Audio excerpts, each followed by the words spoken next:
Friends, welcome. This is Archangel. A 79-year-old Wyoming man was killed moving a rabbit on a 2-lane highway near Laramie. William Kieran was killed moving the rabbit off the road after he stopped his vehicle when he spotted the wounded critter. As he tried to help the bunny, a car driven by 25-year-old Samantha Brown struck and killed Kieran as she passed his vehicle in the adjacent lane. Police determined she was going the speed limit when she killed the man moving the rabbit, and Kieran's family asked that no charges be filed against her. "We don't believe it was her fault," Kieran's stepdaughter Samantha Malone told the Laramie Boomerang. "It was an accident." The Highway Patrol reported that an investigation into the crash that killed the man moving the rabbit is underway, and findings will be turned over to the Albany County Attorney's Office, which will decide whether to file criminal charges. Malone sent an email to the district attorney's office supporting Brown. "I basically said we don't believe it was her fault, that it was an accident, and I hope no charges get pressed against her."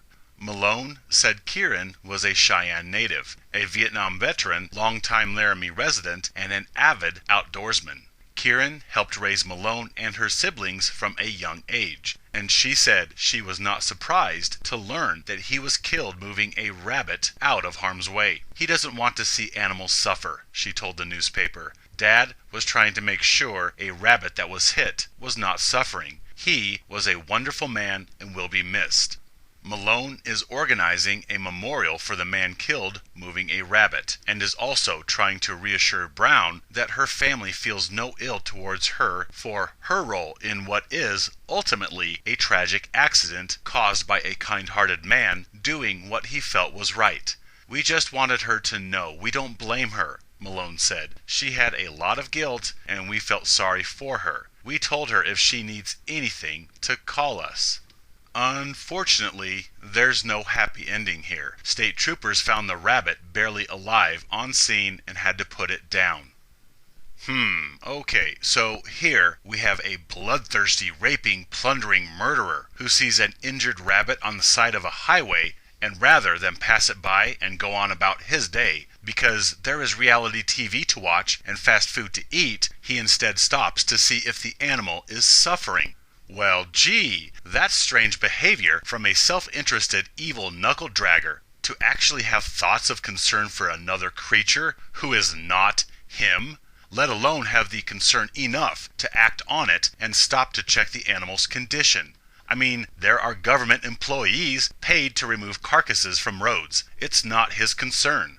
So the only reason he would stop at all is concern, caring for another's welfare, whether of the animal or of other people, if the animal was large enough to cause detriment to other motorists.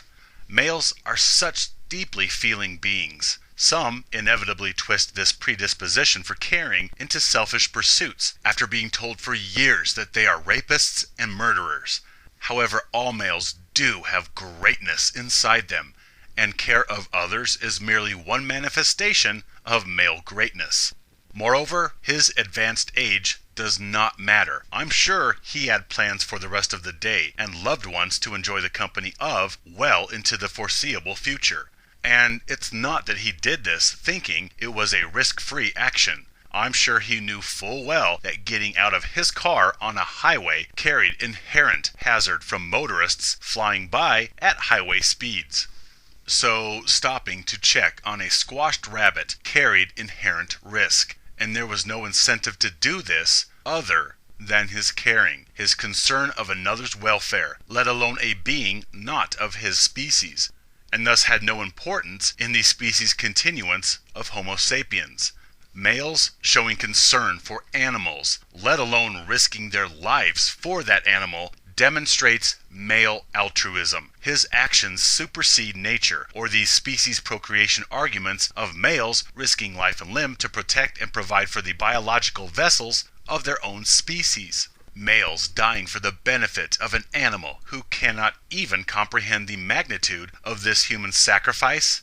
This demonstrates male greatness. Furthermore, he transcended paradigms, since he was a military veteran and he was an avid outdoorsman. Hence, most would assume that since he was in the military, he thrives on conflict, and since he was an avid outdoorsman, he relished killing animals for sport, both of which might suggest a male uncaring about the suffering of others, especially animals. The fact that he is male is merely icing on the cake because it suggests that malevolence and violence runs through his Y-chromosomed veins. Yet he demonstrated his true steel by stopping to assist a rabbit. Now, I assume that it was indeed an unfortunate accident, and the female that struck him was not texting on her phone. Although, I wonder, had it been a female stopped to help an injured animal, and a 25-year-old male had come along and killed her, would it be painted as an honest accident, and would the stepson of the deceased female write to the county urging that no charges be filed against the male that killed his mother? Moreover, I wonder how many gynocentric drones and white knights or social justice warriors will see this article and will actually have sympathy for the 25-year-old female motorist, because she is going to be traumatized for the rest of her life. And really, the stupid man should not have been wandering about on a highway scooping up roadkill. It's his fault. He caused all of this.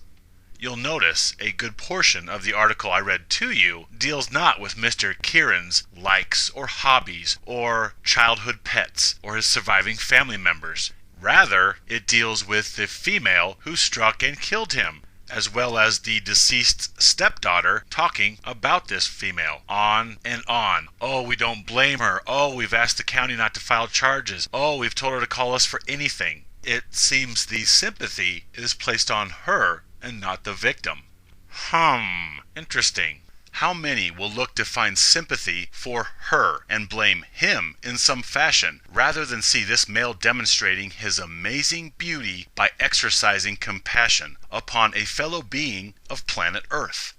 It seems when push comes to shove, males such as this Titan rise to demonstrate love and compassion to the world, whereas I observe females to immediately think of self-preservation before they do anything, and then look around for a male to take care of things for them, after they do their heroic part and call 911. Also, they mention the man moving the rabbit at least 3 times, like he is some random dude and they forgot his name. They say rabbit 3 times because, well, we didn't know the rabbit's name, but we knew his. They simply say man, not Good Samaritan or anything like that to convey the goodness of his act. Nope, they simply say man. This again is how we like to represent male casualties, as nondescript people. We reduce males to anonymous numbers or statistics, whereas female loss is mourned from sea to shining sea. Males are great, and here is another example. I imagine that no matter what mistakes William has made or what horrors he was made to perform in Vietnam, this final act earned him good karma kudos in the infinite beyond. Males are great, and here is yet another example. My friends, my brothers, stand with me, live free.